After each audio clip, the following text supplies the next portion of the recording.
Scrooby seems like a quiet village now, but it was once on the Great North Road, which connected London to York and Edinburgh in the north. Scrooby Manor was the Archbishop's palace at that time, and William Brewster Sr. was the bailiff to the Archbishop, as well as Master of the Post in Scrooby. William Brewster Jr. inherited his father's job after a legal battle. The younger William Brewster studied at Cambridge before going on to work for Elizabeth I's government in Holland. Also living at Scrooby Manor at that time were the Jackson family, including daughter Susanna. They were persecuted with the Brewsters for defying the Church of England. In 1607, William Brewster and Richard Jackson were named on the same arrest warrant for Brownism, which was a word used to describe religious dissent. Scrooby Church is a medieval building that was rebuilt in the 14th century.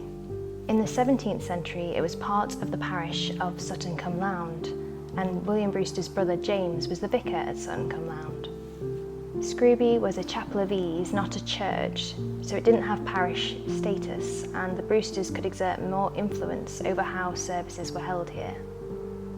In 1598, William Brewster was in trouble for gadding, which means to go and hear sermons from someone other than your own parish priest. He was also in trouble for repeating those sermons in the afternoon here at Scrooby. It's thought that one of the people he went to hear was Richard Clifton, who was the preacher at Babworth. Eventually, the Scrooby congregation began to meet at Scrooby Manor, where they had more freedom to develop their dissenting ideas. Following a meeting of nonconformists in Coventry, which included the Scrooby leaders, some people decided to separate and try a new life in Holland. William Brewster and William Bradford formed a lifelong friendship.